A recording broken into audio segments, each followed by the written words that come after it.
tout à fait normal. Donc depuis tout à l'heure on parle. Je respecte tout le monde mais nit. J'allais lui dire que Maïmouna ne vous inquiétez même pas. Depuis tout à l'heure ñu ngi débattre tranquillement kenn dagul kenn te on va vous laisser votre temps de parole su waree wax moom également mu jël wax. Je pense que je peux gérer ça. Y a pas de souci. Merci beaucoup Néné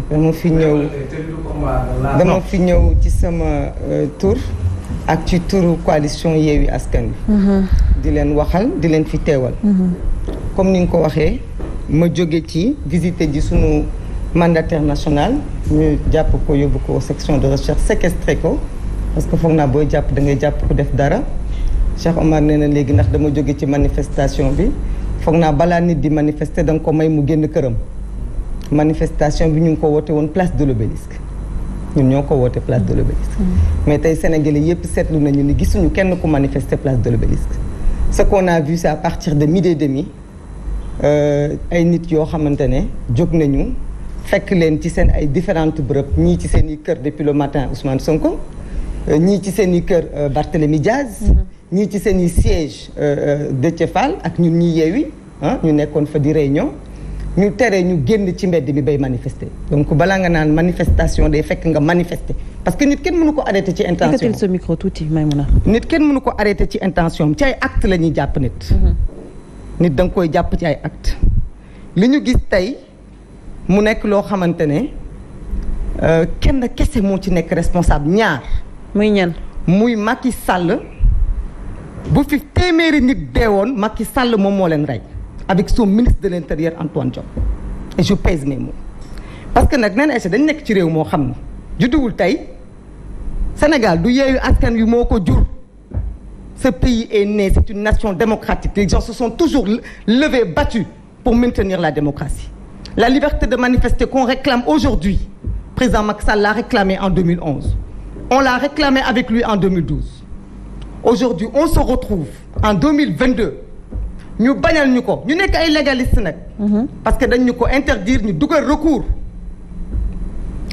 auprès de la Cour suprême. Cour suprême d'ailleurs tontu leen sànq. Cour suprême tontu ñu. woo ñu à 13h convoqué ñu. su ne avocat dem Cour suprême def li nga xamante ne violer maintenir l'arrêté mais ñun ñuy wax ñun li ñuy xeex on est logique ñun ku logiqueul ku jóge ci sa camp droite dem gauche yow la intéressé.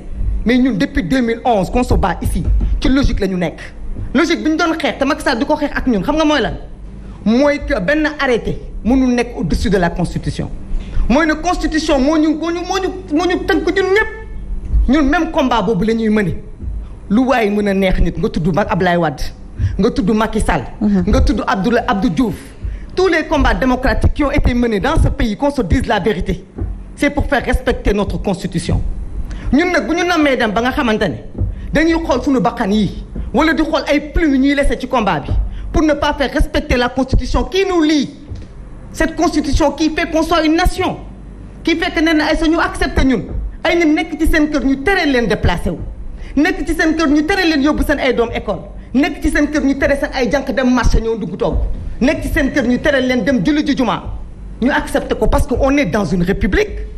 Si on n'était pas dans une république aujourd'hui, les gens allaient tirer des balles et se battre.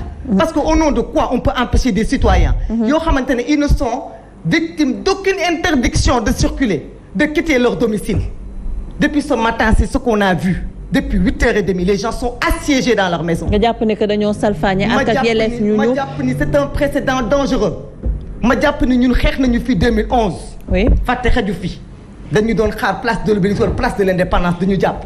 C'est la première fois dans l'histoire politique du Sénégal te nañu ko wax te dee que des gens disent on va manifester on va se battre ñu ne leen du ngeen génn seen kër te kan la ñu tegal nee na Aïcha pour teleen ñu génn suñu kër depuis quelques jours on nous parle de nervis de l'APR qui se gesticulent partout di yëpp seen i oto ay 4x4 tey gis nañ leen qui vont dire que dañuy jàmmaarloo ak ñun kan la ñu tegal la police républicaine cette police qui est aux ordres cette police qui ne peut faire que répondre aux ordres cette police qui est mécanique qui elle-même elle est citoyenne comme nous mais malheureusement seen hiérarchie seen ay supérieurs ñoom ñoo leen di jox ay ordres aujourd'hui benn nit ñaari nit ñeenti nit képp ku fi dee moo xam mars la moo xam tey la moo xam fii ba Macky Sall di fi jógee parce que nag on va pas arrêter ces manifestations d'accord alors ça il faut que les gens ubbi seen ay dënn xam ni dafa am ñoo xam ne dañu décider. Vous n'allez pas arrêter la manifestation, c'est-à-dire que demain après-demain wala yeneen i fan mën nañ leen xaaraat encore ci mbedd bi. pour xeex li ngeen doon xeex autant de fois que la constitution devra être protégée nous marcherons.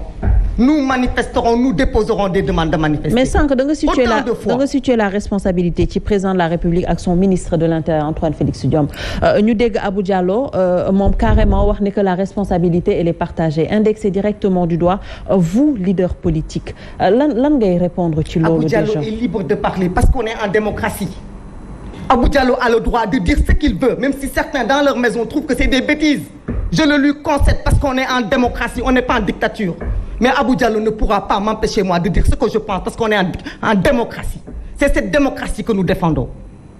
Je ne peux pas refuser à quiconque d'avoir son point de vue, puisse-t-il être contraire au mien. Mais j'exige qu'on respecte mon point de vue. Et je me battrai pour que mon point de vue pèse sur la table.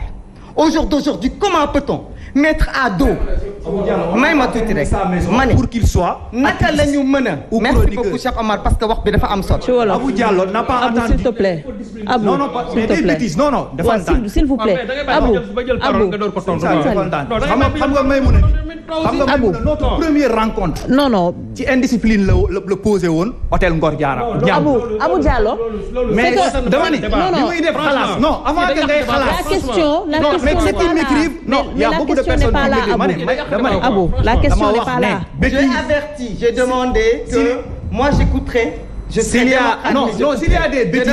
Non, mais bàyyi ko ba mu daaneel. Da nga koy bàyyi.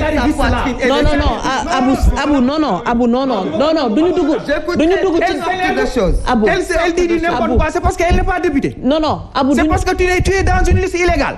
Abou. C'est parce que sa liste jàllul. Yow yaa moom nit ñi. Abou Diallo, Abou. On ne va pas entrer dans ces considérations personnelles. Abou Diallo. Je te regarde droit dans les yeux, Mani. Abou Diallo, tu es trop petit pour me faire sortir de mes gonds. Non, mënuma la sortir de mes gonds plus gros que toi. Parce que non, dama ni. Je parle avec Macky Sall et son régime. Mais si tu parles avec Macky Sall, tu n'es personne. Non, mais xam nga yow pour moi. Abou Diallo. Tu n'es personne, Abou Diallo.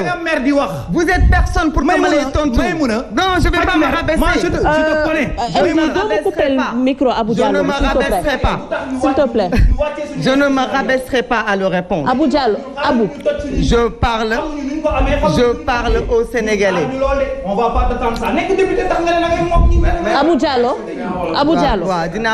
Avant Maïmouna di continuer. Maïmouna s'il te plaît. Abou s'il te plaît. Nekkuñu ci un débat personnel s'il vous plaît. Dañoo nekk non mais laisse-moi terminer d'accord. Laisse-moi terminer. Bàyyi ma jeexal ba pare. Sëñ Saliou may ma rek sëñ Saliou. Non, Abou Diallo. Abou Diallo, s'il te plaît. Il est trop petit, il n'est personne. Je suis venu pour parler en Ndoumbelane et au Sénégal te loolu lay def inchallah. Abou Diallo mënta fexe ba ma duma wax li ma fi indi. Voilà, loolu moom mënul nekk. Abou Diallo, s'il vous plaît. Débat d'idée la ñu waxuñu débat personnel. Non soo koy rejoindre ci terrain da ngay indi débat d'idée mais pas débat de personne. di wax ñi ñu lu leen neex. allez-y ñi fa lañ toll. Néné Aïcha ci wolof yaa ngi woon ci lancé voilà. waaw maa ngi dellu siwaat ci fi ma nekkoon da nga ni lan moo tax ma ne ma wax li mu wax léegi nee na la responsabilité c'est partagée entre le pouvoir et l'opposition ñun opposition bi.